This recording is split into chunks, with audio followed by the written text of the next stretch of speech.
ഉണ്ടാകട്ടെ. വീണ്ടും ഒരിക്കൽ കൂടെ നിങ്ങളോട് ഒരുമിച്ച് ദൈവസന്നിധിയിലായിരിക്കാൻ തക്കവണ്ണം ദൈവം നൽകി തന്നതായ ഈ അനുഗ്രഹിക്കപ്പെട്ട അവസരത്തെ ഓർത്ത് ദൈവത്തെ സ്തുതിക്കുന്നു, ദൈവത്തെ മഹത്വപ്പെടുത്തുന്നു. ഈ പുതുവർഷത്തിൽ ഒരുമിച്ച് ഇങ്ങനെ കൂടി വരുവാൻ തക്കവണ്ണം ദൈവം നമുക്ക് ആയുസ് തന്നതോർത്ത്, ആരോഗ്യം തന്നതോർത്ത്, വീണ്ടും ഈ വചനത്തിന് കീഴിൽ നമ്മെ നിലനിർത്തിയതോർത്ത്, നമ്മെ കൂട്ടിച്ചേർത്തതോർത്ത് നമുക്ക് ദൈവത്തെ സ്തുതിക്കാം. പലരും അകന്നുപോയതായ സാഹചര്യങ്ങളിൽ, പലരും ഈ ലോകത്ത് നിന്ന് മരണം മൂലം മാറ്റപ്പെട്ടു പോയതായ സാഹചര്യങ്ങളിൽ ആയുസ് തന്ന്, ആരോഗ്യം തന്ന്, ദൈവവചനത്തോടുള്ളതായ താല്പര്യം തന്ന് നമ്മെ ചേർത്ത് വരുത്തിയ, ദൈവവേല ചെയ്യാനുള്ളതായ ദാഹം തന്ന് നമ്മെ ചേർത്ത് വരുത്തിയ ദൈവത്തെ സ്തുതിച്ച് മഹത്വപ്പെടുത്തിക്കൊണ്ട് നിങ്ങളുടെ മുമ്പാകെ നിൽക്കുകയാണ്. അല്പസമയത്തെ ധ്യാനത്തിനായിട്ട് 65-ാം സങ്കീർത്തനം അതിൻ്റെ 11-ാമത്തെ വാക്യം നമുക്കൊന്ന് വായിച്ചു കേൾക്കാം. 65-ാം സങ്കീർത്തനം 11-ാമത്തെ വാക്യം. നീ സംവത്സരത്തെ നിന്റെ നന്മ അലങ്കരിക്കുന്നു, നിന്റെ പാതകൾ പുഷ്ടി പൊഴിക്കുന്നു. നീ സംവത്സരത്തെ നിന്റെ നന്മ കൊണ്ട് അലങ്കരിക്കുന്നു. ഒരു വാക്ക് പ്രാർത്ഥിക്കാം. കരുണയുള്ള കർത്താവേ, സ്നേഹനിധിയായ ഞങ്ങളുടെ സ്വർഗീയ പിതാവേ, അടിയങ്ങൾക്ക് നൽകി തന്ന ഈ അവസരത്തിനായി ഞങ്ങളങ്ങയെ സ്തുതിക്കുന്നു, ഞങ്ങളങ്ങയെ വാഴ്ത്തുന്നു. ഞങ്ങളെ കേൾപ്പിച്ച സാക്ഷ്യത്തിനായി, ആലോചനകൾക്കായി എല്ലാം ഞങ്ങൾ നിന്നെ സ്തുതിക്കുന്നു.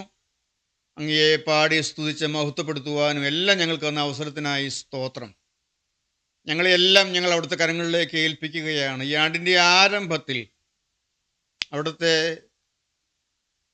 അനുഗ്രഹങ്ങൾ അനുഭവിക്കുവാൻ, ദൈവത്താൽ അലങ്കരിക്കപ്പെട്ട ഒരു ജീവിതമായി ഈ ആണ്ട് മുന്നോട്ട് പോകുവാൻ നീ ഞങ്ങൾക്ക് ആലോചനകൾ തരണമേ എന്ന് ഞങ്ങളപ്പനോട് പ്രാർത്ഥിക്കുന്നു. സ്വർഗത്തിൻ്റെ ആലോചന ഞങ്ങളെ കേൾപ്പിക്കണമേ.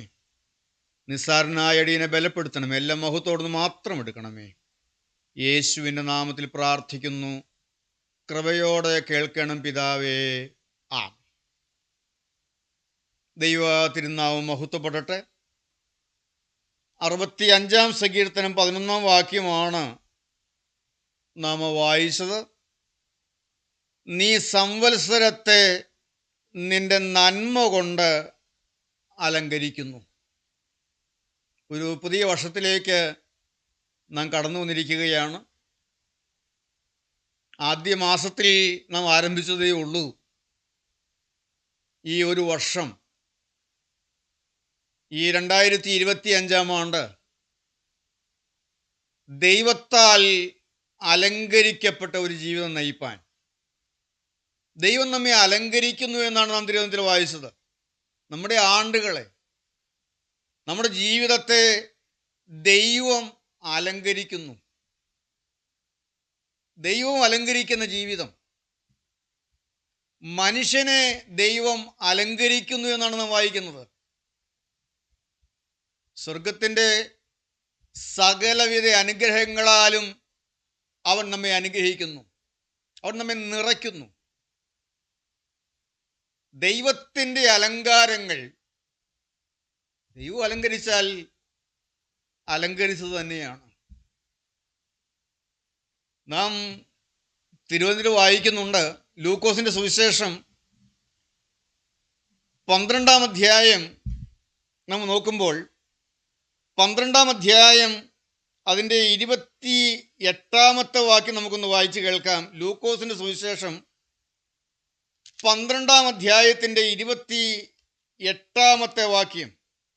നിസ്സാരങ്ങളായ പലതിനെയും ദൈവം അലങ്കരിക്കുന്നു.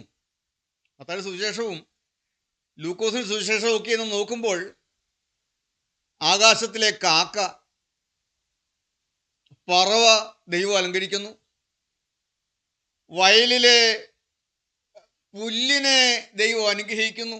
ഏറ്റവും നിസ്സാരമായ കാര്യങ്ങളാണ് അതെല്ലാം. വയലിലെ താമരയെ ദൈവം അലങ്കരിക്കുന്നു. ഇതൊക്കെ നിസ്സാരങ്ങളാണ്. ഏറ്റവും നിസ്സാരങ്ങളായവയെ ദൈവം അലങ്കരിക്കുന്നു. 12 28 വാക്യം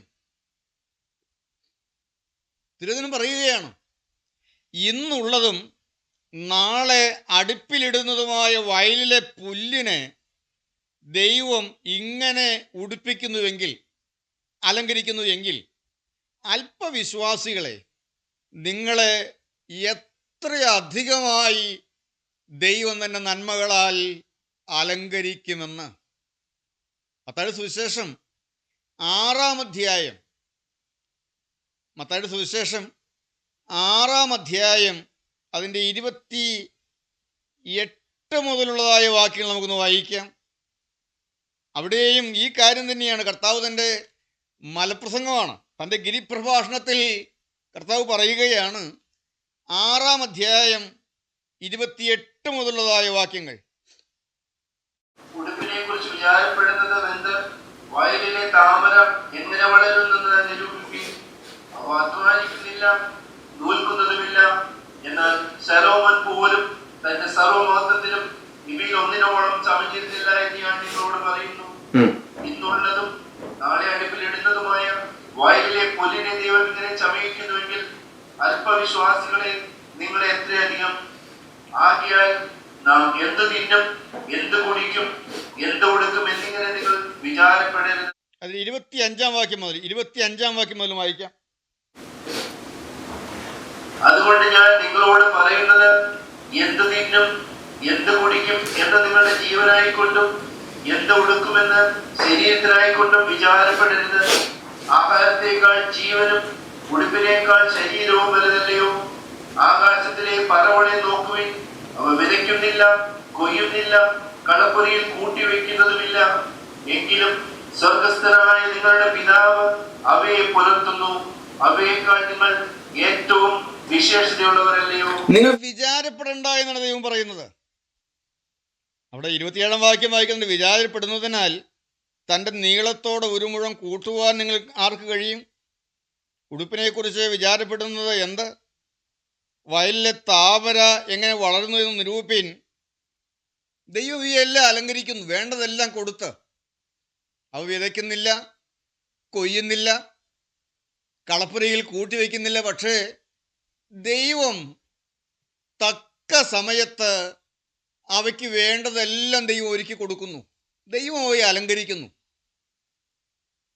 ഈ വേദഭാഗം വായിക്കുമ്പോൾ ലൂക്കോസിൻ്റെ സുവിശേഷത്തിലും ഈ ഭാഗത്തുമെല്ലാം നാം കാണുന്നുണ്ട്, ദൈവം ഈ ഭൂമിയിൽ ലോകപ്രകാരം നോക്കുമ്പോൾ ഈ ഭൂമിയിൽ ഏറ്റവും നന്നായി അലങ്കരിച്ച ഒരു രാജാവ് ശലോമോൻ രാജാവാണ്.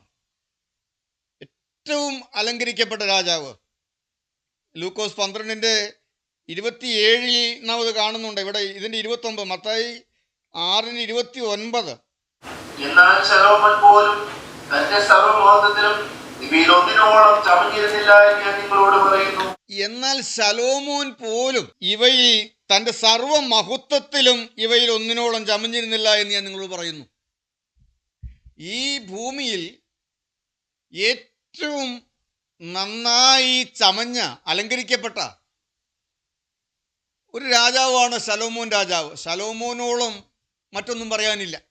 കാരണം ശലോമോൻ്റെ അലങ്കാരത്തെക്കുറിച്ച് കേട്ട്, മഹത്വത്തെക്കുറിച്ച് കേട്ട് ദേശത്തിൻ്റെ അറുതികളിൽ നിന്ന്, അങ്ങേ അറ്റത്തു നിന്നും ശേബാരാജ്ഞി ഒന്ന് നേരിൽ കാണാൻ വന്നു. ശേബാരാജ്ഞി അത് വന്ന് കണ്ടപ്പോൾ രാജ്ഞി അമ്പരന്നു പോയി. ശേബാരാജ്ഞി വരെ അമ്പരന്നു പോകത്തക്കവണ്ണം ചമഞ്ഞവനാണ് ശലോമോൻ. അവൻ്റെ വസ്ത്രധാരണവും അവൻ്റെ നടപ്പും അവൻ്റെ ദാസന്മാരുടെ നടപ്പും അവൻ്റെ എഴുന്നള്ളത്ത് ഇതെല്ലാം കണ്ടപ്പോൾ അമ്പരന്നുപോയി. അവൻ്റെ മഹത്വം കണ്ടപ്പോൾ താൻ കേട്ടതിനേക്കാൾ അധികമാണെന്ന് അവൾ കണ്ടു. കർത്താവ് പറയുകയാണ്, തന്നെ മലപ്രസംഗത്തിൽ പറയുകയാണ്, ഈ ശലോമോൻ രാജാവ് പോലും ഇവയിൽ ഒന്നിനോടും അലങ്കരിക്കപ്പെട്ടിരുന്നില്ല എന്ന്. വയലിലെ താമര, വയലിലെ പുല്ല്, ആകാശത്തിലെ പറവകൾ, കാക്ക, ഇതിനോളം ശലോമോൻ രാജാവ് പോലും ചമഞ്ഞിരുന്നില്ല. ദൈവം ഈ നിസ്സാരങ്ങളായവയെ ഇങ്ങനെ ചമയിക്കുന്നുവെങ്കിൽ വിതയ്ക്കുന്നില്ല, കൊയ്യുന്നില്ല, കളപ്പുരയിൽ കൂട്ടിവെക്കുന്നില്ല. ദൈവം അവയ്ക്ക് വേണ്ടുന്നതെല്ലാം ഒരുക്കി കൊടുത്ത് അവയെ ഇപ്രകാരം ഇങ്ങനെ ചമയിക്കുന്നുവെങ്കിൽ അല്പവിശ്വാസികളെ, നിങ്ങളെ എത്രയധികമെന്നാണ് കർത്താവ് പറയുന്നത്. ഈ ആണ്ടിൻ്റെ ആരംഭത്തിൽ ദൈവത്തിൻ്റെ വചനം പറയുകയാണ്, സ്വർഗത്തിലെ ദൈവം തൻ്റെ കരങ്ങളിലേക്ക് ഏൽപ്പിച്ചു കൊടുത്തതായ ജീവിതത്തെ, ദൈവകരങ്ങളിലേക്ക് സമർപ്പിച്ചു കൊടുത്തതായ ഒരു ജീവിതത്തെ നന്മ കൊണ്ട് അലങ്കരിക്കുന്നവനാണ്. ജീവിതത്തിൻ്റെ എല്ലാ രംഗങ്ങളിലും ദൈവത്തിൻ്റെ നന്മകളാൽ അലങ്കരിക്കപ്പെട്ടവരായി നടത്തുന്നു എന്ന്. അവൻ സംവത്സരത്തെ തൻ്റെ നന്മ കൊണ്ട് അലങ്കരിക്കുന്നു. നിസ്സാരരായ മനുഷ്യരെ ദൈവം അലങ്കരിക്കുന്നു. ദൈവം മനുഷ്യനെ സൃഷ്ടിച്ചു, ആദമിനെ സൃഷ്ടിച്ചു. ദൈവം മനുഷ്യനെ അലങ്കരിച്ചു. ദൈവത്തിൻ്റെ അലങ്കാരങ്ങൾ ദൈവം മനുഷ്യനെ ധരിപ്പിച്ചു. എബ്രായ ലേഖനം 2-ാം അധ്യായം നാം വായിക്കുമ്പോൾ, എബ്രായ ലേഖനം 2-ാം അധ്യായത്തിൽ എബ്രായ ലേഖനകർത്താവ് പറയുന്നുണ്ട്, മനുഷ്യപുത്രനെ നീ ഓർക്കേണ്ടതിന് അവൻ എന്തുമാത്രം, നീ അവനെ ദൂതന്മാരെക്കാൾ അല്പം മാത്രം താഴ്ത്തി തേജസ്സും ബഹുമാനവും അവനെ അണിയിച്ചിരിക്കുന്നു. നിന്റെ കൈയുടെ പ്രവൃത്തികൾക്ക് നീ അവനെ അധിപതിയാക്കി സകലവും അവൻ്റെ കാൽ കീഴാക്കിയിരിക്കുന്നു. ദൈവം മനുഷ്യനെ അലങ്കരിച്ചു. അവൻ്റെ ജീവിതത്തിൻ്റെ എല്ലാ രംഗങ്ങളെയും അലങ്കരിച്ചാണ് ദൈവമാക്കിയത്. നാം പാടാറുണ്ട്, ദൈവം സൃഷ്ടിച്ച ആദത്തെ സൃഷ്ടാവോട് തുല്യം ഒരു സൃഷ്ടിയായി. അറിയാമെങ്കിലും പാടിയത് നല്ലതാണ്. ദൈവം സൃഷ്ടിച്ച ആദത്തെ സൃഷ്ടാവോട് തുല്യം ഒരു സൃഷ്ടിയായി. മൺമയൻ ഉദ്യാനത്തിൻ തരുനിരകളിൽ പോയി വന്നിടുന്നത് കാണുവാനുള്ള ആനന്ദം, കൂറും നീറയന്മാർ മണ്ണിനുയർച്ചയിൽ ആശ്ചര്യം, സ്വർഗത്തിലെ മാലാഖമാർ വരെ ആശ്ചര്യം കുറുവാൻ തക്കവണ്ണം ദൈവം അവനെ അലങ്കരിച്ചു എന്നാണ് നാം പാടുന്നത്. നമുക്കിത് പാടാം. ദൈവം സൃഷ്ടിച്ച ആദത്തെ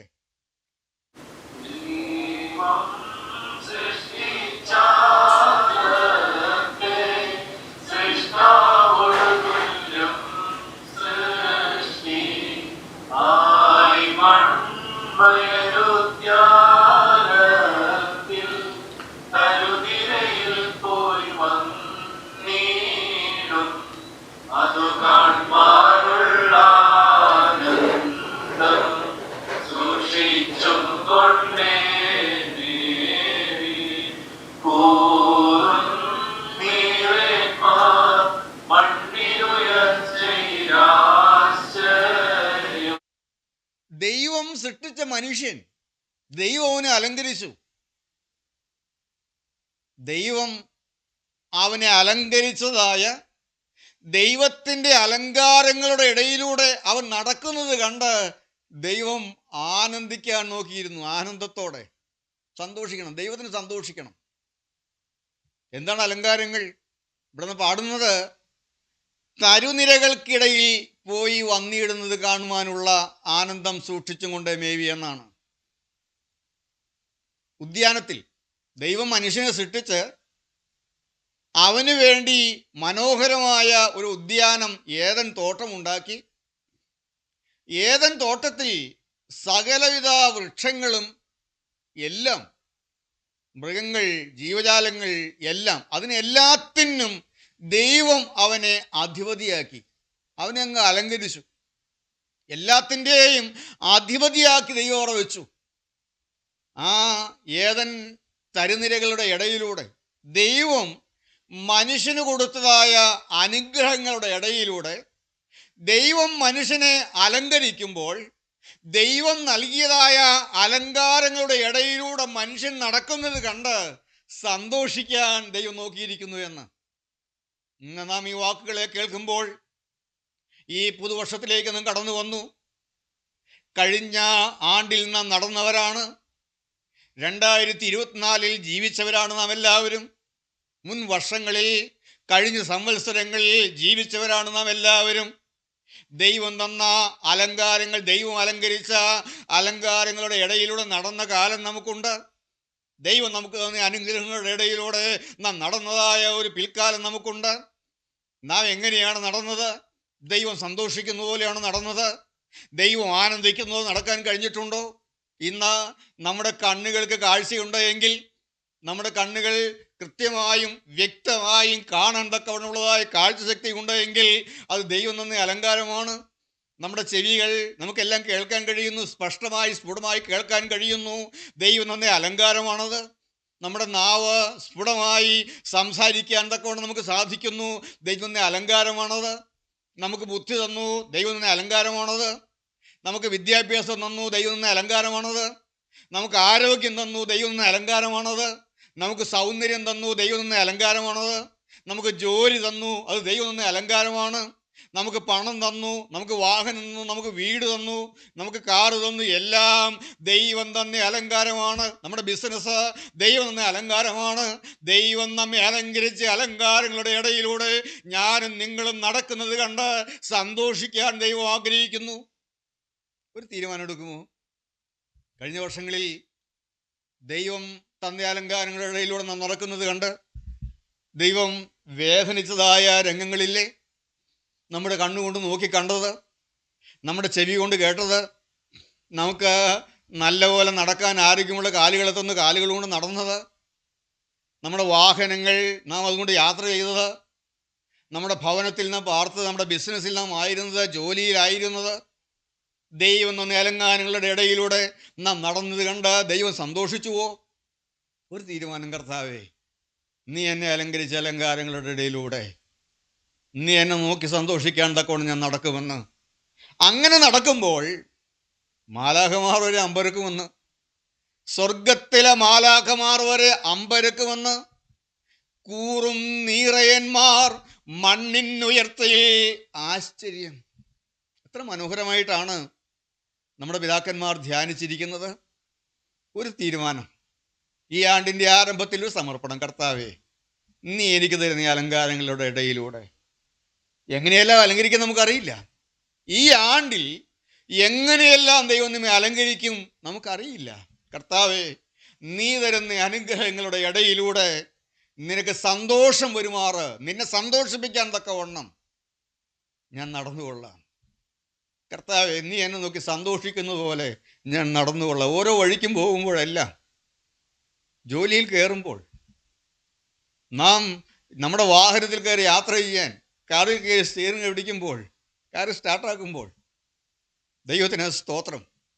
നാം ഏത് രംഗത്ത് എപ്പോൾ എങ്ങനെയായിരുന്നാലും കർത്താവേ, നീ തന്നതാണ്, തന്നതല്ലാതെ ഒന്നുമില്ലല്ലോ, നീ തന്നതാണ്.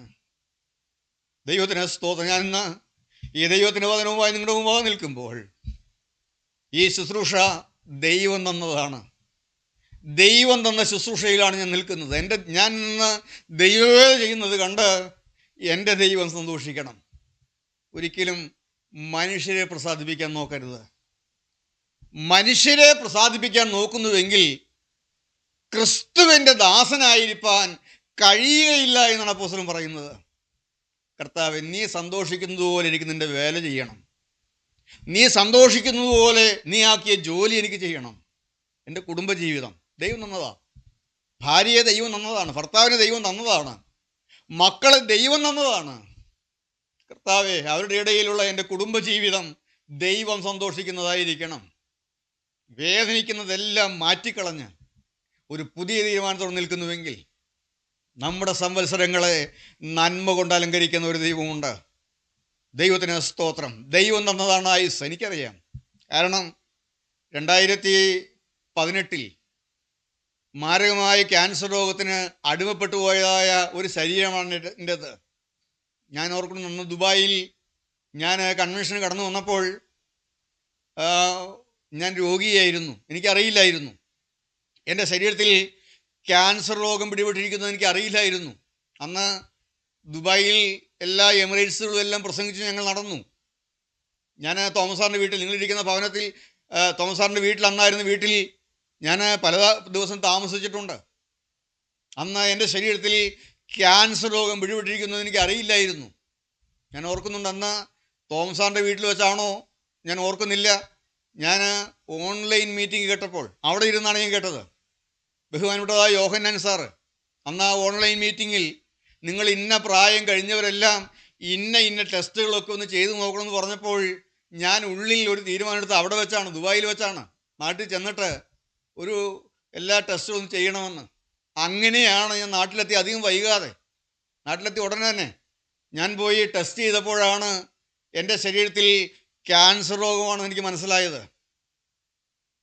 ഏതാണ്ട് 1 വർഷത്തോളവും ഞാൻ ട്രീറ്റ്മെൻറ്റിലൂടെയാണ് അതിന് കടന്നുപോയത്. എല്ലാ ട്രീറ്റ്മെൻറ്റിലൂടെയും പോയി. എൻ്റെ ശരീരം 2 സർജറികൾക്ക് വിധേയമായി. 26 റേഡിയേഷനുകൾ എൻ്റെ ശരീരത്തിലെടുത്തു. അന്ന് 2018 വെള്ളപ്പൊക്കം ഉണ്ടായ സമയത്താണ്, എൻ്റെ റേഡിയേഷൻ നടക്കുന്നതായ സമയമാണ്.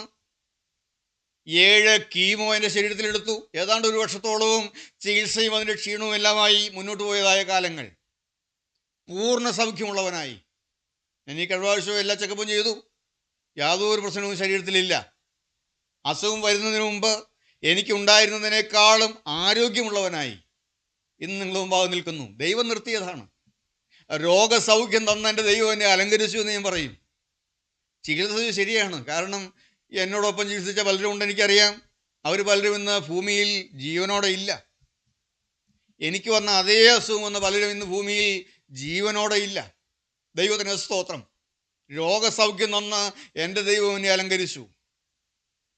പറയട്ടെ, ദൈവം നന്ദി അലങ്കാരങ്ങളുടെ ഇടയിലൂടെ ഞാൻ നിങ്ങൾ നടക്കുന്നത് കണ്ട് ദൈവം സന്തോഷിക്കണം. ദൈവം സന്തോഷിക്കുന്ന പോലെ ജീവിക്കാൻ തീരുമാനിക്കണം.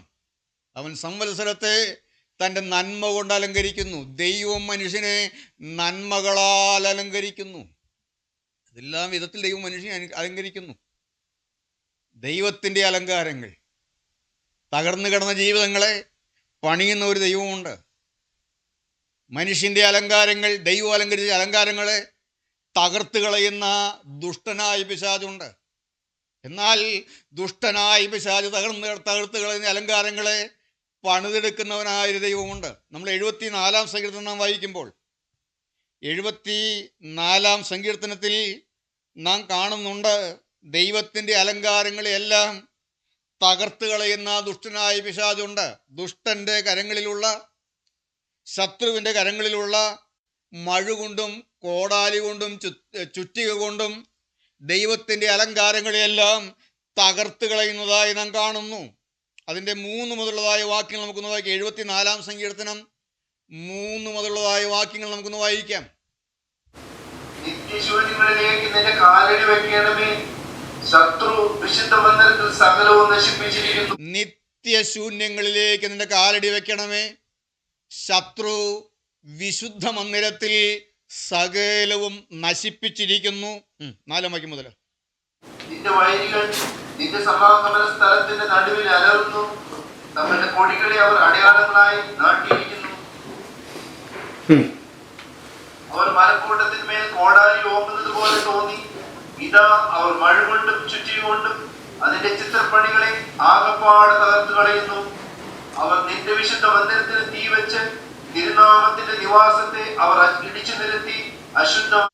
അവർ നിന്റെ വിശുദ്ധ മന്ദിരത്തിന് തീ വെച്ച് തിരുനാമത്തിന് നിവാസത്തെ അവർ ഇടിച്ചു നിരത്തി അശുദ്ധമാക്കി. വൈരി എല്ലാം തകർത്ത് കളയുന്നു എന്ന്. ദൈവം അലങ്കരിക്കുന്ന അലങ്കാരങ്ങളെ വൈരിയായ പിശാച് തകർത്ത് കളയുന്നു എന്ന്. അവൻ്റെ മഴു കൊണ്ടും, നമ്മൾ ചില ആയുധങ്ങൾ, ശത്രുവിൻ്റെ ആയുധങ്ങൾ ഇവിടെ കാണുന്ന മഴു, ചുറ്റിക, കോടാലി, ശത്രുവിൻ്റെ ആയുധങ്ങൾ. ദൈവത്തിൻ്റെ അലങ്കാരങ്ങളെ, ദൈവം അലങ്കരിക്കുന്ന അലങ്കാരങ്ങളെ തകർത്ത് കളയുന്ന വൈരി അവൻ്റെ മഴു കൊണ്ട്, ചുറ്റിക കൊണ്ട്, കോടാലി കൊണ്ട് ചിത്രപ്പണികളെ ആകപ്പാടെ തകർത്ത് കളയുന്നു. നിത്യശൂന്യങ്ങളിലേക്ക് നിന്റെ കാലടി വെക്കണമേ, ശത്രു വിശുദ്ധ മന്ദിരത്തിൽ സകലവും നശിപ്പിച്ചിരിക്കുന്നു. നിന്റെ വൈരികൾ നിന്റെ സമാഗമന സ്ഥലത്തിൻ്റെ നടുവിൽ അലറുന്നു. തങ്ങളുടെ കൊടികളെ അവർ അടയാളങ്ങളായി നാട്ടിയിരിക്കുന്നു. ഇന്ന് സമാഗമന സ്ഥലങ്ങൾ വൈരി അലറുന്ന സ്ഥലങ്ങളായി മാറിയിരിക്കുന്നു. സമാഗമന സ്ഥലങ്ങളിൽ ഉയരുന്ന കൊടി അത് വൈരിയുടെ കൊടിയാണ്. എന്നാണ് ഈ കൊടി ഉയരുക എന്നൊക്കെ പറയുന്നത്? ജയത്തിൻ്റെ കൊടി, ജയം. ഒരു രാജ്യം യുദ്ധം ചെയ്ത് കീഴടക്കിയാൽ പിന്നെ ആ രാജ്യത്തെ ആര് യുദ്ധം ചെയ്ത് കീഴടക്കി ആ രാജ്യത്തിൻ്റെ കൊടി നാട്ടും. ജയിച്ചു, ജയത്തിൻ്റെ കൊടി. സമാഗമന സ്ഥലങ്ങളിൽ പിശാചിൻ്റെ കൊടിയാണ് പറക്കുന്നത്, ദൈവത്തിൻ്റെ കൊടിയല്ല. എന്നാണ് ഈ സമാഗമന സ്ഥലം? പഴയ നിയമത്തിൽ സമാഗമന കൂടാരമുണ്ട്. ഞാൻ നിങ്ങളുടെ നടുവിൽ വസിപ്പാൻ നിങ്ങൾ എനിക്ക് ഒരു വിശുദ്ധ മന്ദിരം ഉണ്ടാക്കണം. അങ്ങനെ കെട്ടിയുണ്ടാക്കിയ ആലയമാണ് സമാഗമന കൂടാരം. ദൈവം മനുഷ്യൻ്റെ അടുക്കൽ ഇറങ്ങി വസിക്കാൻ തക്കവണ്ണം ക്രമീകരിക്കപ്പെട്ടതായ സ്ഥലം എന്ന് പറഞ്ഞാൽ, ഇപ്പോൾ നിങ്ങൾ അവിടെ ദുബായിൽ ഒരുമിച്ച് കൂടി വന്നിരിക്കുന്നു. കർത്താവ് പറഞ്ഞു, 2 or 3 പേർ എൻ്റെ നാമത്തിൽ എവിടെ കൂടി വന്നാലും ഞാൻ അവിടെ നടുവിൽ ഉണ്ട്. പുതിയ നിയമത്തിൽ സമാഗമന കൂടാരം എന്ന് പറയുന്നത് നമ്മുടെ കൂടിവരവാണ്. നമ്മുടെ നടുവിൽ ദൈവം വന്നിറങ്ങി നിൽക്കുന്നു. പക്ഷെ ഇന്ന് പല സമാഗമന സ്ഥലങ്ങളിലും ദൈവമല്ല വന്ന് നിൽക്കുന്നത്, വൈരി അലറുകയാണ്. മനുഷ്യൻ്റെ ദൈവത്തിൻ്റെ സമാഗമന സ്ഥലങ്ങൾ പിശാച് അലറുന്ന സ്ഥലങ്ങളായി മാറി. ഇന്നും നാം ന്യൂസൊക്കെ കണ്ടല്ലോ, യൂട്യൂബ് തുറന്നല്ല എന്താ കാണുന്നത്? ദൈവത്തിന് സ്തോത്രം. ജീവനുള്ള ദൈവം, നിത്യപരിശുദ്ധനായ ദൈവം തേജസ്സോടെ ഇറങ്ങി വന്ന് മനുഷ്യ ജീവിതങ്ങളോട് ഇടപെട്ടുകൊണ്ടിരിക്കുന്നതായ സ്ഥലങ്ങൾ, ദൈവവും മനുഷ്യനും തമ്മിൽ സമാഗമിക്കുന്നതായ രംഗങ്ങൾ, വിശുദ്ധ സ്തുതി ഉയരേണ്ടതായ രംഗങ്ങൾ, ദൈവത്തിൻ്റെ ആരാധന ഉയരേണ്ടതായ രംഗങ്ങൾ വൈരികൾ അലറുന്ന സ്ഥലങ്ങളായി മാറിയിരിക്കുന്നു. കൂട്ടായ്മകൾ എന്താണ്? കൂട്ടായ്മകളിലെല്ലാം ഇത് പറക്കുന്നത് എന്താണ്? ദുഷ്ടന്റെ കൊടി പറക്കുന്നു. കാരണം അവൻ്റെ ഇഷ്ടം നിറവേറുന്നത് ദൈവത്തിൻ്റെ ആഗ്രഹമല്ല. ദൈവം നമ്മെ വിളിച്ച് വേർതിരിച്ച് നമ്മെ ആക്കുമ്പോൾ ദൈവത്തിൻ്റെ പദ്ധതിയുണ്ട്.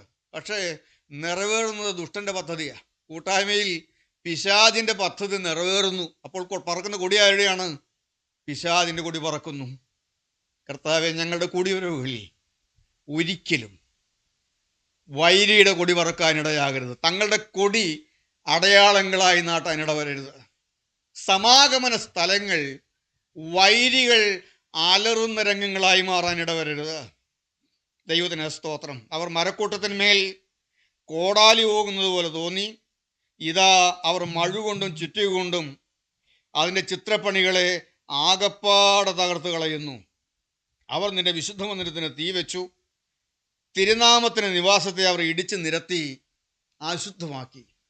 അപ്പോൾ ദൈവം അലങ്കരിക്കുന്ന അലങ്കാരങ്ങളെ, ദൈവത്തിൻ്റെ അലങ്കാരങ്ങളെ തകർത്ത് കളയുന്ന ഒരു വൈരിയുണ്ട് എന്ന് തിരിച്ചറിയണം. നമ്മുടെ സംവത്സരങ്ങളെ ദൈവം നന്മ കൊണ്ട് അലങ്കരിക്കുന്നു. എന്നാൽ ദൈവം നമ്മെ അലങ്കരിച്ചതായ ദൈവത്തിൻ്റെ അലങ്കാരങ്ങളെയെല്ലാം തകർത്ത് കളയുന്ന ഒരു വൈരിയുണ്ട്. ദൈവം ഏറ്റവും അധികമായി അലങ്കരിച്ച എന്ന് പറഞ്ഞാൽ ദുഷ്ടനായ പിശാചിന് പോലും, സാത്താന് പോലും അസൂയ തോന്നത്തക്കവണ്ണം ദൈവം അലങ്കരിച്ചതായ ഒരു പഴയ നിയമ ഭക്തനുണ്ടായിരുന്നു, ഇയ്യോബ്. ദൈവം ധാരാളം അലങ്കരിച്ച, വളരെയേറെ അലങ്കരിച്ച ഒരു പഴയ നിയമ ഭക്തനായിരുന്നു ഇയ്യോബ്. ഇയ്യോബിനെ കുറിച്ച് നാം വായിക്കുന്നത്, ഊസ് ദേശത്ത് ഇയ്യോബ് എന്നു പേരുള്ള ഒരു പുരുഷനുണ്ടായിരുന്നു. അവൻ നിഷ്കളങ്കനും നേരുള്ളവനും ദൈവഭക്തനും ദോഷം വിട്ടകലുന്നവനുമായിരുന്നു. അവന് 7 പുത്രന്മാരും. ദൈവം അവനെ അലങ്കരിച്ചത് 7 പുത്രന്മാർ, 3 പുത്രിമാർ, 7000 ആട്, 3000 ഒട്ടകം, 500 കാള, 500 പെൺകഴുത, ഒട്ടേറെ ദാസജനം. അങ്ങനെ സകല പൂർവ്വ ദിഗ്വാസികളിലും അധികമായി ആ കാലയളവിൽ ആ ദേശത്ത്, ആ നാട്ടിൽ, ആ രാജ്യത്ത് ജീവിച്ചിരുന്ന മറ്റുള്ള എല്ലാവരേക്കാളും അധികമായി ദൈവം അലങ്കരിച്ച ഒരു ഭക്തനായിരുന്നു ഇയ്യോബ്. പിശാചോട് പറയുന്നുണ്ടല്ലോ, നീ എല്ലാം കൊടുത്തേക്കല്ലേ, പിന്നെ നിന്നെ സ്നേഹിക്കാതിരിക്കുമെന്ന്. അപ്പോൾ ഏറ്റവും അധികമായി ദൈവം അലങ്കരിച്ച ഒരു ജീവിതമായിരുന്നു ഇയ്യോബിൻ്റെ ജീവിതം. എന്നാൽ ഇയ്യോബിൻ്റെ പുസ്തകം വായിക്കുമ്പോൾ നമുക്ക് കാണാൻ സാധിക്കും, ഇയ്യോബിൻ്റെ അലങ്കാരങ്ങളുടെ മേൽ, ദൈവം അലങ്കരിച്ച അലങ്കാരങ്ങളുടെ മേൽ ദുഷ്ടൻ്റെ കോടാലിയും മഴുവും ചുറ്റികയും എല്ലാം പ്രയോഗിക്കാൻ തുടങ്ങി. നമുക്കറിയാം, ഇയ്യോബിൻ്റെ സമ്പത്തെല്ലാം ദുഷ്ടൻ്റെ ആ വൈരിയുടെ മഴുകൊണ്ട് വെട്ടി തകർത്ത് കളഞ്ഞു, കുത്തി തകർത്ത് കളഞ്ഞു. ഇയ്യോബിൻ്റെ മക്കളും വസ്തുവകകളും എല്ലാം വൈരിയുടെ മഴുവും കോടാലിയും ചുറ്റിയും കൊണ്ട് തകർന്നുപോയി. തീർന്നില്ല, അവൻ്റെ ആരോഗ്യം, ഇയ്യോബിൻ്റെ ആരോഗ്യം, അതും ദുഷ്ടൻ്റെ മഴുകൊണ്ട് തകർന്നുപോയി. ഉച്ച മുതൽ ഉള്ളങ്കാല് വരെ വല്ലാത്ത വ്രണങ്ങൾ കൊണ്ട് നിറഞ്ഞ് അവൻ ജീവനോടെ നടക്കുമ്പോൾ തന്നെ ശരീരത്തിലെ പച്ചമാംസം ചീഞ്ഞഴുകുന്നു. ചാരത്തിലിരുന്ന ഓട്ട് കഷ്ണം കൊണ്ട് ചൊറിയ, നല്ല ചൊറിച്ചിലുമുണ്ട്, ദുർഗന്ധം. സ്വന്തം ഭാര്യ വരെ അറപ്പോടെ കാണത്തക്കവണ്ണം. പോയി ചത്തുകളാ, എന്തിനങ്ങനെ ജീവിച്ചിരിക്കണത്? ഇതുമാത്രം വേദനാജനകമാണെന്ന് ഓർത്ത് നോക്കണം. അത്രമാത്രം ദൈവം അവന് കൊടുത്ത അനുഗ്രഹങ്ങളെല്ലാം ദുഷ്ടന്റെ മഴുവും കോടാലിയും കൊണ്ടെല്ലാം തകർന്നുപോയി. എന്നാൽ ഇയ്യോബിൻ്റെ ജീവിതത്തിൽ ദൈവം കൊടുത്ത ഏറ്റവും വിലപ്പെട്ട അലങ്കാരം, അത് ദുഷ്ടന്റെ കോടാലി കൊണ്ടൊരിക്കലും തകരില്ല, ഇയ്യോബ് തന്നെ തകർത്താലേ തകരുകയുള്ളൂ. അത് സമർപ്പണമാണ്. നമ്മുടെ ജീവിതത്തിൽ ഏറ്റവും വിലപ്പെട്ട അലങ്കാരം, ദൈവത്തിൻ്റെ അലങ്കാരം എന്ന് പറയുന്ന ഒരു സമർപ്പണമാണ്. ദൈവകരങ്ങളിലേക്ക് ജീവിതം കൊടുക്കുക. ഒരു തെറ്റ് ചെയ്യാതെ വണ്ണം, ഒരു പാവം വരാതെ വണ്ണം ഞാൻ എന്നെ തന്നെ സൂക്ഷിക്കും. എൻ്റെ ജീവിതത്തിൽ ഒരു അശുദ്ധി പറ്റാതെ വണ്ണം ഞാൻ എന്നെ തന്നെ കാക്കും. ഒരകൃത്യം വരാതെ വണ്ണം ഞാൻ നിഷ്കളങ്കനായി നടക്കും. ഇതെല്ലാം ദൈവം തന്ന തീരുമാനമാണ് ഏറ്റവും വലിയ അലങ്കാരം. അത് നമ്മളായി കളയണം. ദുഷ്ടന്റെ കോടാലി കൊണ്ടൊന്നും പോവില്ല. മറ്റലങ്കാരങ്ങളുടെ മേൽ ദുഷ്ടന്റെ കോടാലി കൊള്ളുമ്പോൾ, വൈരിയുടെ കോടാലി കൊള്ളുമ്പോൾ, ഇങ്ങനെയൊക്കെ തന്നെങ്കിൽ ഇനി എന്തിനാണ് ഈ ദൈവത്തെ ദൈവാനത്തോടെ ഇരിക്കുന്നത്? നമുക്ക് കഴിച്ചു മാറ്റാം. പക്ഷേ ഇയ്യോബിൻ്റെ അലങ്കാരങ്ങളെല്ലാം തകർക്കപ്പെട്ടെങ്കിലും ഇയ്യോബിൻ്റെ സമർപ്പണം തകർന്നില്ല. അവൻ്റെ കണ്ണുമായി അവൻ നിയമം ചെയ്തിരുന്നു, അവൻ്റെ അധരങ്ങളുമായി അവൻ നിയമം ചെയ്തു. ഇതിലൊന്നിലും ഇയ്യോബ് അധരങ്ങളാൽ പാപം ചെയ്തില്ല. ഞാൻ എൻ്റെ കണ്ണുമായി ഒരു നിയമം ചെയ്തു. ഇതെല്ലാം തീരുമാനങ്ങൾ തകർന്നില്ല. ഭൗതികമായി പുറമേയുള്ള അലങ്കാരങ്ങളെല്ലാം തകർത്തു, ദൈവം അനുവദിച്ചു, പിശാച് തകർത്തു. എന്നാൽ അവൻ്റെ അകത്തുള്ള സമർപ്പണങ്ങൾ തകർന്നില്ല, അതിൽ നിന്ന് മാറിയില്ല. നമുക്കറിയാം, ആ സമർപ്പണങ്ങൾ അതിൽ ചവിട്ടിയെന്നുകൊണ്ട് ദൈവം അവനെല്ലാം കൊടുത്തു. മുൻകാലത്തേക്കാൾ അവൻ്റെ പിൻകാലത്തെ അധികമായി അലങ്കരിച്ചു. നഷ്ടപ്പെട്ടതെല്ലാം മടങ്ങുകൾ 2 മടങ്ങായി ഇരട്ടിയായി അവന് തിരികെ കൊടുത്തു. ദൈവത്തിന് സ്തോത്രം. ഇന്ന് ജീവിതത്തിൻ്റെ ഏതെങ്കിലും രംഗങ്ങളിൽ ദുഷ്ടൻ്റെ മഴുവും കോടാലിയും കൊണ്ട് ദൈവത്തിൻ്റെ അലങ്കാരങ്ങൾ തകർന്നുപോയവരായി ആരെങ്കിലും ഈ വാക്കുകൾ കേൾക്കുന്നുണ്ടോ? ഞാനിന്ന് റൂബി സാക്ഷ്യം പറഞ്ഞപ്പോൾ ഞാൻ ഓർത്തു, ഞങ്ങൾ സുവിശേഷ വേലയ്ക്ക് വേണ്ടി വയനാട്ടിലേക്ക് കടന്നു ചെല്ലുന്നത് 1998 ഒടുവിലാണ്. 1998 ഒടുവിൽ അവിടെ ഞങ്ങൾ സുവിശേഷ വേലയ്ക്കായിട്ട് കടന്നു ചെന്ന് ആദ്യമായി താമസിച്ചത് സാക്ഷിമ റൂബിയുടെ ബിനോഷിൻ്റെ ഒക്കെ വീടിനോട് അടുത്ത് തന്നെയാണ്, തൊട്ടടുത്ത് തന്നെയാണ്. അവരുടെ പള്ളി, കാര്യമ്പാടി പള്ളിയുടെ സുവിശേഷകനായിട്ട് അന്ന് വേല ചെയ്യുന്നത് അവരുടെ ഇടവ പള്ളിയോട് ചേർന്നുള്ള ഒരു വീട്, പള്ളിയുടെ ഗേറ്റിനോട് ചേർന്നുള്ള ഒരു വീട്. ആ വീടിൻ്റെ ഫൗണ്ടേഷൻ അല്പം ഉയർത്തി പൊക്കിയപ്പോൾ കുറച്ച് ഭാഗം ഒരു പില്ലറിൽ കയറ്റിയിരുന്നു. എനിക്ക് തോന്നുന്നു ഒരു 7-8 അടി വീതി കാണും. അങ്ങനെ നീളത്തിൽ കിടക്കുന്നു. 7-8 അടി വീതിയിൽ നീളത്തിൽ കിടക്കുന്ന ഒരു പോർഷനുണ്ട്. അത് ഞങ്ങൾ തന്നെ എല്ലാവരും കൂടി അതെല്ലാം കല്ല് കെട്ടി തേച്ച് അവിടെയാണ് ഇന്ന് താമസിക്കുന്നത്. ഞാൻ ഓർക്കുന്നുണ്ട്, ഞാനും എൻ്റെ ഭാര്യയും എൻ്റെ മോളുമുണ്ട്. ഞങ്ങൾ അവിടെയാണ് ഏതാണ്ട് 1.5 കൊല്ലത്തോളം അവിടെയാണ് താമസിച്ചത്.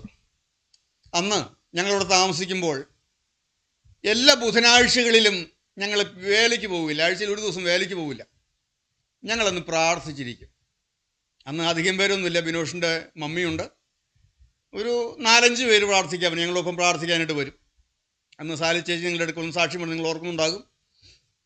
അന്ന് വളരെ സങ്കടത്തോടു കൂടെ ഒരു സഹോദരി ഞങ്ങളുടെ അടുക്കൽ കടന്നു ഞാൻ ഓർക്കുന്നുണ്ട്. ഇപ്പോൾ പ്രാർത്ഥിതായ സുനോജിൻ്റെ ഒക്കെ വീടിൻ്റെ അടുത്തുള്ള ഒരു ചേച്ചിയാണ്.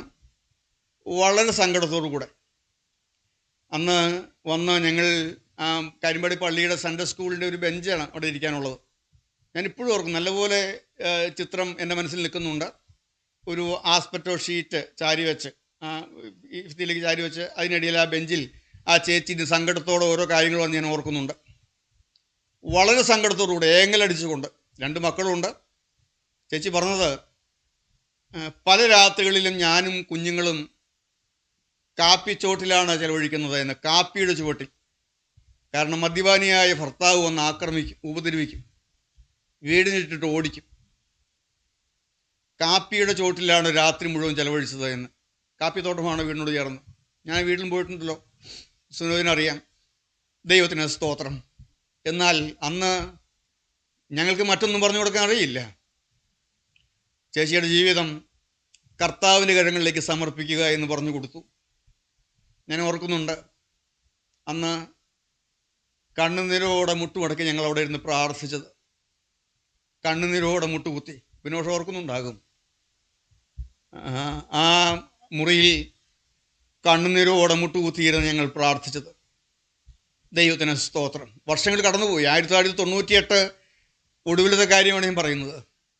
വർഷങ്ങൾ കടന്നുപോയി. ഇന്ന് എല്ലാവിധ നന്മകളാലും ദൈവം അലങ്കരിച്ചു. ജീവിതം ദൈവം അലങ്കരിച്ചു. ഇന്നും തീരുമാനത്തോടെ നിൽക്കുന്നു, ഇന്നും സമർപ്പണം നിൽക്കുന്നു. ഇന്നും ക്രിസ്തുവിനെ വിട്ടുമാറാതെ ആ സഹോദരൻ നിൽക്കുന്നു. ദൈവത്തിന് സ്തോത്രം. ഒരു മകൻ കുടുംബമായി ഇവിടെ അമേരിക്കയിലുണ്ട്. ഒരു മകൾ കുടുംബമായി ന്യൂസിലാൻഡിലാണ്. ഭൗതികമായി എല്ലാ നന്മകളാലും ദൈവം അലങ്കരിച്ചു. ഞാൻ പറയാൻ നോക്കിയാൽ ഒത്തിരി കാര്യങ്ങളുണ്ട്. ഇന്നലെ വയനാട്ടിലുള്ള മറ്റൊരാളുമായി സംസാരിച്ചപ്പോൾ പറഞ്ഞു, അന്ന് വചനം കേട്ട് ജീവിതം ക്രിസ്തുവിൻ്റെ കരങ്ങളിലേക്ക് സമർപ്പിച്ച എല്ലാവരെയും ദൈവം അലങ്കരിച്ചു. എല്ലാ വിധത്തിലും ദൈവം അലങ്കരിച്ചു. ദൈവത്തിന് സ്തോത്രം. ഞാൻ ഈ വാക്കുകളെ പറയുമ്പോൾ കണ്ണിന് മുമ്പിൽ പലതും കണ്ടതും അനുഭവിച്ചതുമായ കാര്യങ്ങളാണ് പറയുന്നത്. അലങ്കരിക്കുന്ന ഒരു ദൈവമുണ്ട്.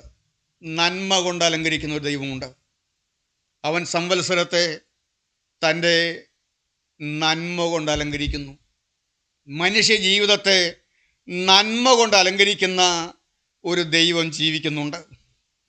ദൈവത്തിന് സ്തോത്രം. ദൈവത്തിന് മഹത്വം. ദൈവത്തിൻ്റെ അലങ്കാരങ്ങൾ. ദൈവം നമ്മെ അനുഗ്രഹിക്കുന്നവനായ ദൈവമാണ്. ദൈവം നമ്മെ അലങ്കരിക്കുന്നവനായ ദൈവമാണ്. ഇന്ന് ഒരു വാക്ക് ദൈവത്തോടൊന്ന് പ്രാർത്ഥിക്കുമോ? കർത്താവേ, എൻ്റെ ജീവിതം ശൂന്യമാണ്. നിത്യശൂന്യങ്ങളിലേക്ക് നിൻ്റെ കാലടി വയ്ക്കണം. ഒരു കാലത്ത് നീ തന്ന നന്മകൾ, തീരുമാനം, സമർപ്പണം അതുവരെ പോയി. ഇയ്യോബിനെ ദൈവം പിന്നെയും അലങ്കരിച്ചു. അവനുള്ളിൽ തീരുമാനം പോയിരുന്നില്ല. എന്നാൽ നാം ഓർക്കണം, യോഹന്നാൻ്റെ സുവിശേഷം 21-ാം അധ്യായത്തിലേക്ക് നാം വരുമ്പോൾ അവിടെ നാം ഒരു പത്രോസിനെ കാണുന്നുണ്ട്. 21-ാം അധ്യായത്തിൽ പത്രോസിനെ നാം കാണുന്നു. പത്രോസിൻ്റെ പടക് ശൂന്യമായിരുന്നപ്പോഴാണ് കർത്താവ് പത്രോസിൻ്റെ പടകിലേക്ക് കടന്നു വന്നത്. നമുക്കറിയാവുന്നതായ കാര്യങ്ങളാണ്. രാത്രി മുഴുവനും അധ്വാനിച്ചു, ഒന്നും കിട്ടിയില്ല. അവൻ്റെ ശൂന്യമായ പടകിലേക്ക് ഒരു നാൾ ക്രിസ്തു കടന്നു വന്നു. വല കഴുകിക്കൊണ്ടിരുന്നപ്പോൾ ആ പടകിലേക്ക് കർത്താവ് കാലെടുത്ത് വെച്ചു. അന്ന് ആ പടകിനെ അലങ്കരിച്ചു. പെരുത്ത മീൻകൂട്ടം കൊണ്ട് പടക് നിറയുമാറ്, എണ്ണമില്ലാത്ത മീൻകൂട്ടങ്ങൾ കൊണ്ട്, എണ്ണമില്ലാത്ത മത്സ്യം കൊണ്ട് അവൻ്റെ പടക് മുങ്ങുവാൻ തക്കവണ്ണം മത്സ്യം കൊണ്ട് നിറഞ്ഞു. അന്ന് ആ ശൂന്യമായ പടകിനെ കർത്താവ് അലങ്കരിച്ചു, അനുഗ്രഹിച്ചു. എന്നാൽ യോഹന്നാന്റെ സുവിശേഷം ആദ്യം അവൻ്റെ അടുക്കലേക്ക് വരുമ്പോൾ അവൻ്റെ പടക് ശൂന്യമായിരുന്നു. പക്ഷേ അവൻ്റെ പടക് മത്സ്യം കൊണ്ട് നിറഞ്ഞപ്പോൾ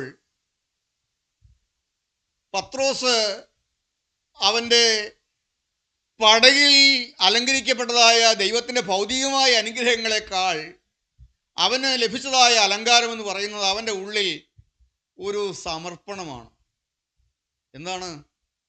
ആ വള്ളവും വലയും വിട്ട് യേശുവിൻ്റെ പിന്നാലെ പോകാൻ തക്കവണ്ണം അവൻ സമർപ്പിച്ചു. കർത്താവേ, ഞാൻ പാപിയായ ഒരു മനുഷ്യനെന്ന് പറഞ്ഞ് കർത്താവിൻ്റെ കാൽക്കൽ അങ്ങ് വീണു. ഒരു തീരുമാനം. ആരംഭത്തിലെ കാര്യമാണ് പറയുന്നത്. ആദ്യമായി പത്രോസിൻ്റെ ശൂന്യമായ പടകിലേക്ക് കർത്താവ് കടന്നു വന്നപ്പോൾ അവൻ്റെ പടക് പെരുത്ത മീൻകൂട്ടം കൊണ്ട് നിറച്ചു എന്ന് മാത്രമല്ല, അവൻ്റെ ഉള്ളും വ്യക്തമായ സമർപ്പണം കൊണ്ട് നിറച്ചു. ഞാൻ പാപിയായ ഒരു മനുഷ്യനെന്ന് പറഞ്ഞ് കർത്താവിൻ്റെ കാൽക്കൽ പത്രോസ് വീണു. വള്ളവും വലയും വിട്ടിട്ട് പത്രോസ് യേശുവിൻ്റെ പിന്നാലെ ഇറങ്ങി തിരിച്ചു. എന്നാൽ യോഹന്നാന്റെ സുവിശേഷം 21-ാം അധ്യായത്തിലേക്ക് വരുമ്പോൾ അവിടെ ആരംഭത്തിൽ കാണുന്നുണ്ട്, കർത്താവ് മരിച്ച് അടക്കപ്പെട്ടു, ഉയർത്തെഴുന്നേറ്റു. എന്നാൽ അവരെ കുറച്ച് ശിഷ്യന്മാർ 3-4 പേരോട് കൂടിയിരിക്കുമ്പോൾ പത്രോസാണ് പറയുന്നത്, ഞാൻ എൻ്റെ പഴയ പടിക്ക് പോവുക, ഞാൻ മീൻ പിടിക്കാൻ പോവുക എന്ന് പറഞ്ഞാൽ അന്ന് വിട്ടിട്ട് വന്നതിലേക്ക് അവൻ പടയും മടങ്ങിപ്പോയി. അവൻ്റെ തീരുമാനത്തിൽ നിന്ന് മടങ്ങിപ്പോയി, സമർപ്പണത്തിൽ നിന്ന് മടങ്ങിപ്പോയി. അന്ന് ആ പുലർച്ചെ കർത്താവ് ആ തിബിരിയാസ് കടലിൻ്റെ കരയിലേക്ക് കടന്നു ചെല്ലുമ്പോൾ, ആ ഗലീല കടലിൻ്റെ കരയിലേക്ക് കടന്നു ചെല്ലുമ്പോൾ പത്രോസിൻ്റെ പടകും ശൂന്യമായിരുന്നു, അവൻ്റെ സമർപ്പണവും ശൂന്യമായിരുന്നു. തീരുമാനത്തിൽ മാറിപ്പോയി. ഒന്നുമില്ലായിരുന്നു. എന്നാൽ യോബിൻ്റെ അടുക്കലേക്ക് ദൈവം ഇറങ്ങി വന്നപ്പോൾ അവൻ്റെ അകത്തെ സമർപ്പണം നഷ്ടപ്പെട്ടിരുന്നില്ല. എന്നാൽ പത്രോസിൻ്റെ അരിയിലേക്ക് കടന്നു ചെല്ലുമ്പോൾ അവൻ്റെ തീരുമാനവും നഷ്ടപ്പെട്ടിരുന്നു. അവൻ്റെ സമർപ്പണത്തിൽ നിന്ന് അവൻ മാറിപ്പോയിരുന്നു, തീരുമാനത്തിൽ നിന്നും പത്രോസ് മാറിപ്പോയിരുന്നു. എന്നാൽ കർത്താവ് പത്രോസിനെ അലങ്കരിച്ചു. അവൻ്റെ സമർപ്പണത്തെ കർത്താവ് അലങ്കരിച്ചു. അവൻ്റെ പടകിനെയും 151 വലിയ മത്സ്യങ്ങളെ കൊണ്ട് അലങ്കരിച്ചു. വലിയ മത്സ്യങ്ങളെ കൊണ്ട് മാത്രം, വലിയ മത്സ്യങ്ങൾ. ദൈവത്തിന് സ്തോത്രം. തീർന്നില്ല. യോഹന്നാന്റെ മകനായ ശീമോനെ, നീ ഇവയിലും അധികമായി എന്നെ സ്നേഹിക്കുന്നുവോ എന്ന് ചോദിച്ച്, കർത്താവേ, നീ അറിയുന്നുവല്ലോ, എനിക്ക് നിന്നോട് പ്രിയമുണ്ട്. ആവർത്തിച്ച് പറയിച്ച് അവൻ്റെ ഉള്ളിലെ സമർപ്പണങ്ങൾ നൽകി അവരെ അലങ്കരിച്ചവനായൊരു ദൈവമുണ്ട്. ഇന്ന് ഈ വാക്കുകളെ കേൾക്കുമ്പോൾ അലങ്കാരങ്ങൾ പലതും നഷ്ടപ്പെട്ടു പോയി, നന്മകൾ പലതും പോയി, തീരുമാനങ്ങളും പോയി, സമർപ്പണങ്ങളും പോയി. കർത്താവിന് പറഞ്ഞതായ തീരുമാനങ്ങൾ, ദൈവത്തിന് എടുത്തതായ ഉടമ്പടികൾ പലതും നഷ്ടപ്പെട്ടു പോയി.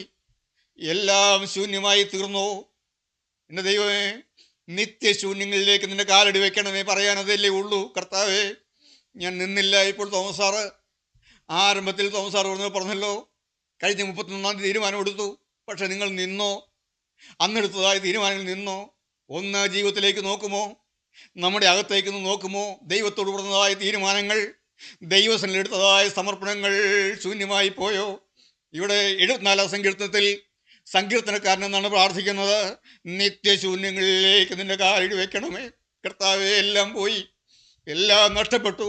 ഇന്ന് വിനയത്തോടെ എളിമയോടെ പറയട്ടെ, ആ ജീവനുള്ള ദൈവം, നിത്യപരിശുദ്ധനായ ദൈവം നിത്യശൂന്യങ്ങളിലേക്ക് കാലടി വയ്ക്കുന്നവനാണ്. എല്ലാം പോയതിൻ്റെ അരിയിലേക്കും കടന്നു വരുന്നവനാണ്. പത്രോസിൻ്റെ ജീവിതത്തിലെ തീരുമാനത്തിൽ നിന്ന് മാറിപ്പോയവൻ അവനെയും കൈവിട്ട് കളയുന്നവനല്ല.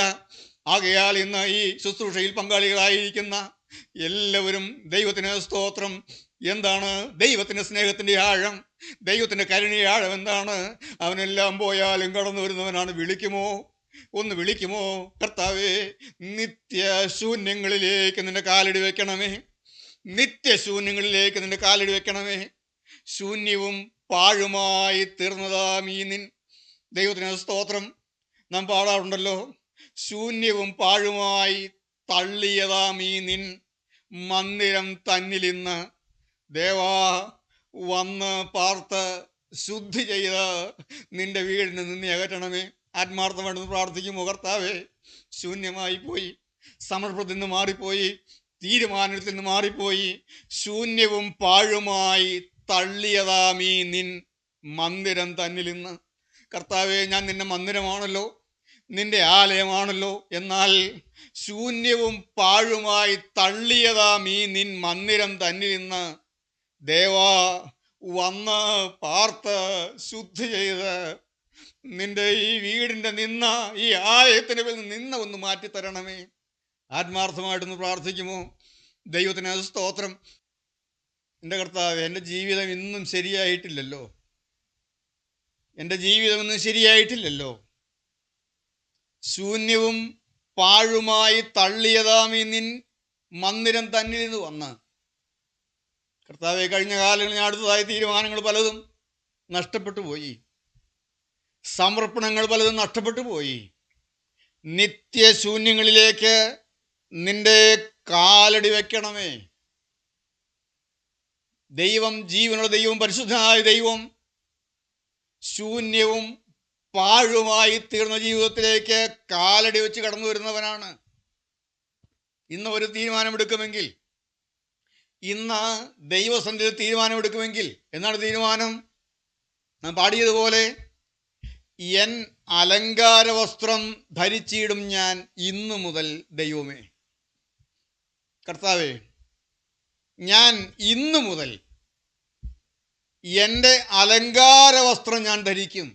എൻ അലങ്കാര വസ്ത്രം ധരിച്ചിടും ഞാൻ ഇന്നു മുതൽ ദൈവമേ.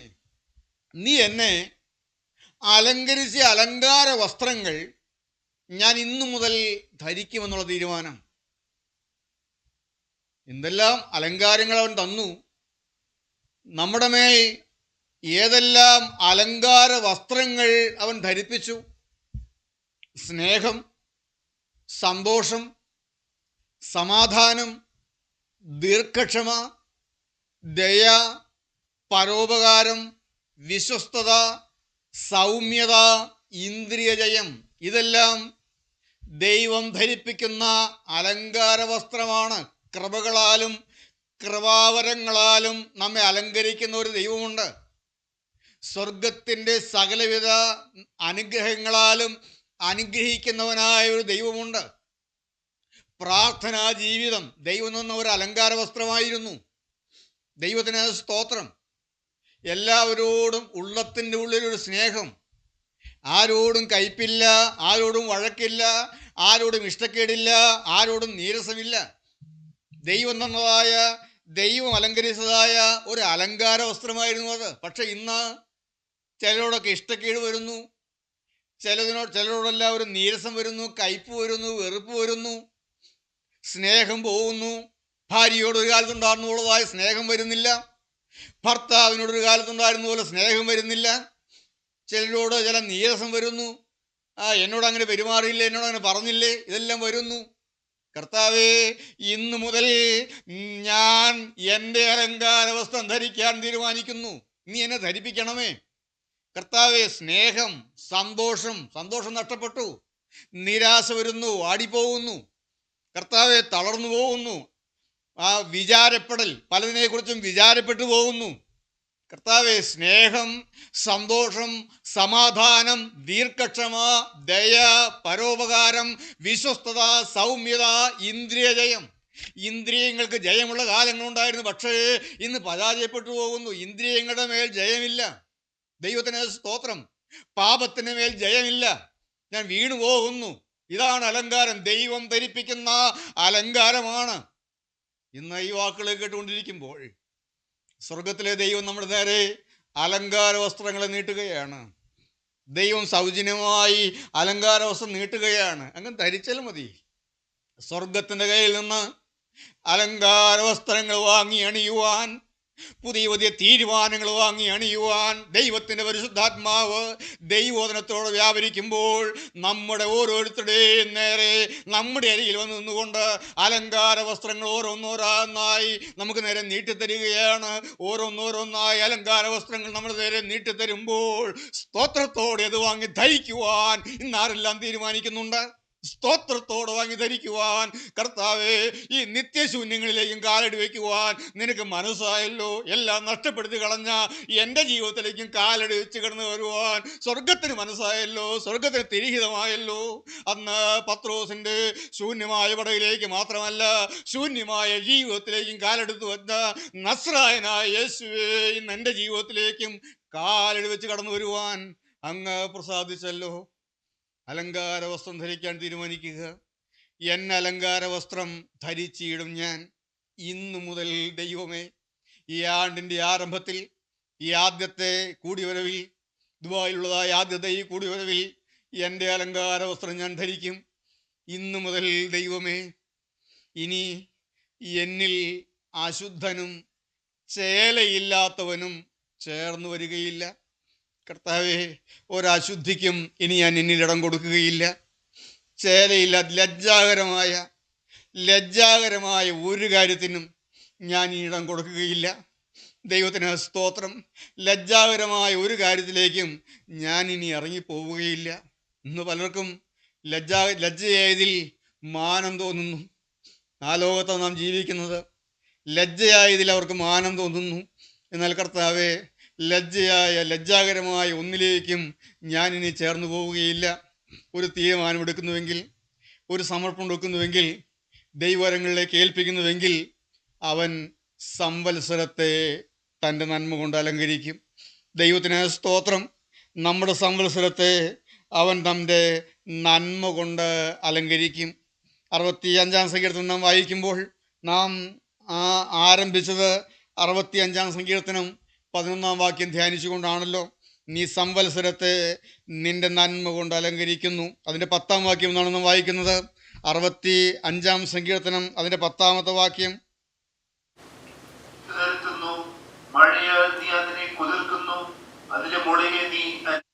നീ അതിൻ്റെ ഉഴവുചാലുകളെ നനയ്ക്കുന്നു, നീ അതിൻ്റെ കട്ട ഉടച്ച് നിരത്തുന്നു, മഴയാൽ നീ അതിനെ കുതിർക്കുന്നു.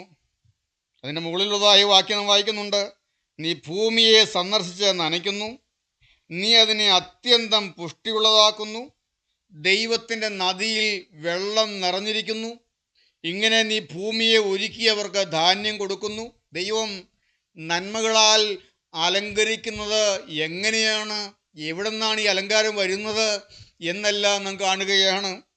ദൈവത്തിന് സ്തോത്രം. ദൈവത്തിൻ്റെ നദിയിൽ വെള്ളം നിറഞ്ഞിരിക്കുന്നു. സ്വർഗീയ ശ്രീഭണ്ഡാരത്തിൽ അനുഗ്രഹങ്ങൾ നിറഞ്ഞിരിക്കുന്നു. അനുഗ്രഹങ്ങൾ നിറഞ്ഞിരിക്കുന്ന സ്വർഗീയ ഭണ്ഡാരം. ദൈവത്തിൻ്റെ നദിയിൽ വെള്ളം നിറഞ്ഞിരിക്കുന്നു. പിതാക്കന്മാർ പ്രാർത്ഥിക്കാൻ പഠിപ്പിച്ചു, ധനിക നിധി നിലയത്തിൽ നിന്ന് ഏകണമേ കൃപയും വാഴുവും. നിന്റെ നിധി നിലയത്തിൽ നിന്ന്, സ്വർഗത്തിൻ്റെ നദിയിൽ വെള്ളം നിറഞ്ഞിരിക്കുന്നു. ധനിക നിധി നിലയത്തിൽ നിന്ന് ഏകണമേ കൃപയും വാഴുവും. ഈ നിധി നിലയത്തിൽ നിന്നുള്ളതായ അനുഗ്രഹം സ്വർഗത്തിൽ നിറഞ്ഞിരിക്കുന്ന നദിയിൽ നിന്നുള്ളതായ വെള്ളം കൊണ്ട് എവിടമാണ് നനയ്ക്കപ്പെടുന്നത്? നീ അതിൻ്റെ ഉഴവുചാലുകളെ നനയ്ക്കുന്നു. ഉഴവുചാലുകളെയാണ് നനയ്ക്കുന്നത്. ദൈവത്തിന് സ്തോത്രം. തകർന്നും നുറുങ്ങിയിരിക്കുന്ന ഹൃദയം ഭൂമി കൊഴുകൊണ്ട് പിളർക്കുന്നത് പോലെ, കൊഴുവുകൊണ്ട് ഭൂമി പിളർക്കുന്നത് പോലെ ദൈവസന്നിധിയിൽ തകർന്നും നുറുങ്ങിയുമുള്ള ഹൃദയം. നാം ഇന്ന് വചനം കേട്ടു. ഞാൻ നിർത്തുകയാണ്, സമയം മുന്നോട്ട് പോയല്ലോ. ദൈവത്തിൻ്റെ വചനം നാം കേട്ടു. കൊഴുവ് ഭൂമിയെ പിളർക്കുന്നത് പോലെ ദൈവത്തിൻ്റെ വചനം ഹൃദയത്തെ മുറിച്ചിട്ടുണ്ടായെങ്കിൽ, ഉള്ളത്തെ തൊട്ടിട്ടുണ്ടായെങ്കിൽ, പുറമേ കൊണ്ടുപോവുകയല്ല, ഇത് ദൈവവചനമായി ഉള്ളത്തെ തൊട്ടിട്ടുണ്ടായെങ്കിൽ, ദൈവത്തിന് സ്തോത്രം. ഞാൻ ഇവിടെ നിന്ന് സംസാരിച്ചപ്പോൾ ഞാൻ ഭയത്തോടെയാണ് ഈ വാക്കുകളെല്ലാം പറയുന്നത്. എൻ്റേതായി അധികമൊന്നും പറയാൻ ഞാൻ സമയമെടുത്തില്ലല്ലോ. മനസ്സിലാക്കി തരാൻ ചില ഉദാഹരണങ്ങൾ പറഞ്ഞു എന്ന് മാത്രം. എൻ്റേതായ വാക്കുകളൊന്നും തന്നെ പറഞ്ഞില്ലല്ലോ. ദൈവവചനമല്ലേ നാം കേട്ടത്? ദൈവത്തിൻ്റെ വചനമല്ലേ നാം കേട്ടത്? ദൈവത്തിൻ്റെ വചനമായി നാം വിശ്വസിക്കുന്നുവെങ്കിൽ ആര് പറഞ്ഞു എന്നുള്ളതല്ല, ആര് പ്രസംഗിച്ചു എന്നുള്ളതല്ല, ദൈവത്തിൻ്റെ വചനമായി. എൻ്റേതായി പറഞ്ഞാൽ അതുകൊണ്ട് കാര്യങ്ങൾ ഉണ്ടായിക്കൊള്ളണമെന്നില്ല. ദൈവത്തിന് സ്തോത്രം. ദൈവവചനം, നാം ദൈവത്തിൻ്റെ വചനത്തിന് കീഴ്പ്പെട്ട് ദൈവവചനപ്രകാരം നിൽക്കുവാൻ, ദൈവവചനപ്രകാരം ജീവിക്കാൻ ഒരു തീരുമാനമെടുക്കുന്നുവെങ്കിൽ നമ്മുടെ ഉള്ളത്തെ വചനം കുത്തിക്കീറിയാൽ തീർച്ചയായും ദൈവത്തിൻ്റെ വചനം ഒരു ഹൃദയം കീറിയാൽ, ഒരു ഹൃദയത്തിൽ മുറിവേറ്റാൽ, ദൈവവചനത്താൽ ഒരു ഹൃദയം തകർന്നാൽ അവിടെ സ്വർഗത്തിൽ നദിയിലെ വെള്ളം ഒഴുകും. എൻ്റെ അനുഭവം പറയുന്നത്. ദൈവത്തിന് സ്തോത്രം. ദാവീദും തകർന്നു നുറുങ്ങിയുമായുള്ള ഹൃദയവുമായി ദൈവസന്നിധി വീണപ്പോൾ ഈ സ്വർഗത്തിലെ നദിയിൽ നിറഞ്ഞിരുന്നതായ വെള്ളം ദാനിയേലിൻ്റെ ജീവിതത്തിലേക്ക് ഒഴുകി. അത് കഴുകലായി, അത് സന്തോഷമായി, അത് ആനന്ദമായി, അത് ആത്മനിറവായി. ദൈവത്തിന് സ്തോത്രം. ആത്മാവിൻ്റെ സന്തോഷം മടക്കി കിട്ടും. ദൈവത്തിന് സ്തോത്രം. 51-ാം സങ്കീർത്തനം നമുക്കറിയാവുന്നതായ കാര്യമാണല്ലോ. കർത്താവേ, ഇന്ന് ഈ നദിയിലെ വെള്ളം ഒഴുകിത്തീരാൻ തക്കവണ്ണം ഉഴവുചാലുകൾ നനയ്ക്കുന്ന കട്ടകൾ വലുതുണ്ട്. കർത്താവേ, കട്ടകളുണ്ട്. ആ കട്ടകളെയും കുതിർത്ത് കളയുന്നതാണ് സ്വർഗത്തിലെ നദിയിലെ വെള്ളം. കർത്താവെ, ഞാൻ എൻ്റെ സമർപ്പണത്തിൽ നിന്ന് മാറിപ്പോയത് വഴിയായി ചില കട്ടകൾ വീണുപോയി. കർത്താവെ, ചില കട്ടകൾ വീണുപോയി. നാം മറ്റൊരു ഭാഗത്ത് വായിക്കുന്നുണ്ടല്ലോ, വിത്ത് കട്ടകളുടെ ഇടയിൽ കെട്ടുപോകുന്നു എന്ന്. ചില കട്ടകൾ, കർത്താവ്, ചില പ്രതികൂലങ്ങൾ, ചില പ്രശ്നങ്ങൾ വീണുപോയി. എന്നാൽ ഹൃദയം ദൈവത്തിൻ്റെ വചനത്താൽ മുറിഞ്ഞിട്ടുണ്ടെങ്കിൽ, ഹൃദയം തകർന്നിട്ടുണ്ടെങ്കിൽ, ദൈവത്തിൻ്റെ വചനപ്രകാരം ജീവിക്കാനുള്ള ഒരു തീരുമാനം വന്നുവെങ്കിൽ, എനിക്ക് തെറ്റ് പറ്റിപ്പോയല്ലോ എന്നുള്ളതായൊരു പാവബോധം വന്നുവെങ്കിൽ, ഞാൻ നിൽക്കേണ്ടതുപോലെ നിന്നിട്ടില്ലല്ലോ എന്നുള്ളൊരു ചിന്ത വന്നുവെങ്കിൽ, എനിക്കിങ്ങനെ ഈ ദൈവത്തിൻ്റെ അലങ്കാരങ്ങൾ ഇനിയും അണിയണമല്ലോ, ഈ അലങ്കാര വസ്ത്രം ഇനിയും ധരിക്കണമെന്നുള്ളതായ തീരുമാനം വന്നിട്ടുണ്ടെങ്കിൽ, ഇനി മേലാൽ എൻ്റെ ജീവിതത്തിൽ അശുദ്ധി വഹിപ്പാൻ ഞാൻ ഇടകൊടുക്കുകയില്ല എന്നുള്ളതായ തീരുമാനം വന്നിട്ടുണ്ടെങ്കിൽ, അതാണ് ഉഴവുചാലെന്ന് പറയുന്നത്. ദൈവത്തിൻ്റെ വചനത്തിൻ്റെ കൊഴുകൊണ്ട് കൊഴുവ് ഭൂമിയെ പിളർക്കുന്നത് പോലെ ദൈവത്തിൻ്റെ വചനത്താൽ ഉള്ളിൽ ചില കീറൽ ഉണ്ടായിട്ടുണ്ടെങ്കിൽ, ചില അടയാളങ്ങൾ വന്നിട്ടുണ്ടെങ്കിൽ, ചില തീരുമാനങ്ങൾ വന്നിട്ടുണ്ടെങ്കിൽ, ചില അനുഭവങ്ങൾ വന്നിട്ടുണ്ടെങ്കിൽ, അവിടേക്ക് സ്വർഗത്തിലെ നദിയിലെ വെള്ളം ഒഴുകി വരുമെന്ന്. ആ വെള്ളം ഒഴുകി വന്നാൽ കട്ടകൾ കുതിർന്നു പോകുമെന്ന്. ദൈവത്തിന് സ്തോത്രം. നീ സംവത്സരത്തെ നിന്റെ നന്മ കൊണ്ട് അലങ്കരിക്കുന്നു. ഞാനിവിടെ വാക്കുകളെ നിർത്തട്ടെ. ഈ 2025 ആണ്ട് ദൈവത്താൽ അലങ്കരിക്കപ്പെട്ട ഒരു വർഷമായി നിൽക്കുവാൻ ദൈവം നമ്മെ അലങ്കരിക്കട്ടെ, നമ്മുടെ കൂട്ടായ്മയെ അലങ്കരിക്കട്ടെ. അതിനായി ദൈവരങ്ങളിലേക്ക് സമർപ്പിക്കുമോ? നിത്യശൂന്യങ്ങളിലേക്ക് നിന്റെ കാലടി വെക്കണമേ. കർത്താവേ, ഞാൻ നിന്നെന്ന് പറയാൻ എനിക്ക് കഴിയില്ല, ഞാൻ നടന്നെന്ന് പറയാൻ എനിക്ക് പ്രാഗൽഭ്യമില്ല, യോബിനെ പോലെ പോലും നിൽക്കാൻ കഴിഞ്ഞിട്ടില്ല. കർത്താവേ, എൻ്റെ ദൈവമേ, നിത്യശൂന്യങ്ങളിലേക്ക് നിന്റെ കാലടി വെക്കണമേ. നമ്മുടെ തലകളെ വണക്കാം, നമ്മുടെ കണ്ണുകൾ അടയ്ക്കാം. നീ സംവത്സരത്തെ നിന്റെ നന്മ കൊണ്ട് അലങ്കരിക്കുന്നു. നമ്മുടെ സംവത്സരങ്ങളെ തൻ്റെ നന്മ കൊണ്ട് അലങ്കരിക്കുന്ന ഒരു ദൈവമുണ്ട്. അവൻ അലങ്കാര വസ്ത്രങ്ങൾ നമുക്ക് നേരെ നീട്ടുകയാണ്. ഇനി മേലിൽ എന്നിൽ അശുദ്ധനും ചേലയില്ലാത്തവനും ചേർന്ന് വരികയില്ല എന്നുള്ള തീരുമാനമെടുത്താൽ നമുക്ക് ആ സ്റ്റാൻസ ഒന്നുകൂടെ ധ്യാനത്തോടെ നമ്മുടെ തീരുമാനമായി, നമ്മുടെ സമർപ്പണമായി നമുക്ക് പാടാം. എന്നലങ്കാര വസ്ത്രം ധരിച്ചിടും ഞാൻ.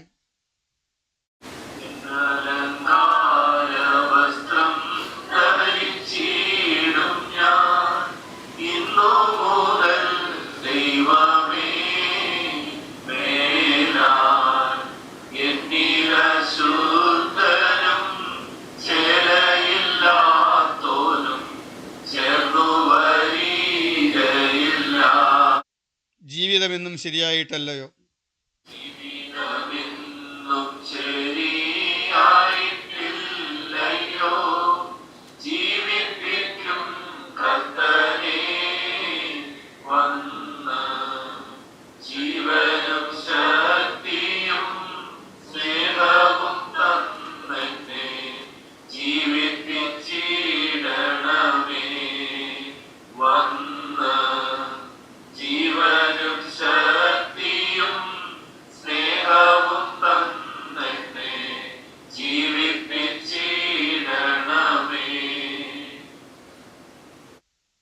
സ്നേഹനിധിയായ ഞങ്ങളുടെ ദൈവമേ, കരുണയുള്ള ഞങ്ങളുടെ കർത്താവേ, ഞങ്ങൾക്ക് നൽകിത്തന്ന ഈ അനുഗ്രഹിക്കപ്പെട്ട അവസരത്തിനായി ഞങ്ങൾ അങ്ങയെ സ്തുതിക്കുന്നു, ഞങ്ങൾ അങ്ങയെ വാഴ്ത്തുന്നു.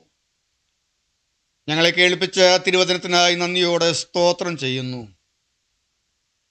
ശൂന്യവും പാഴുമായി തള്ളിയതാ നിൻ ജീവിതം തന്നിൽ വന്ന് വന്ന് പാർത്ത് ശുദ്ധി ചെയ്ത് നിന്റെ വീടിനെ നിന്നെ അകറ്റണമേ. കർത്താവേ, വൈരികൾ അലറുന്ന സമാഗമന സ്ഥലങ്ങൾ, വൈരിയുടെ കൊടി അടയാളങ്ങളായി നാട്ടിയിരിക്കുന്ന രംഗങ്ങൾ, ഇനി അതുണ്ടാകാൻ എൻ്റെ ജീവിതത്തിൽ ഇടവരരുതേ. ഒരിക്കലും എൻ്റെ ജീവിതം, എൻ്റെ കുടുംബം പിശാച് അലറുന്ന ഒരു കുടുംബമായി മാറാൻ ഇടവരരുതേ.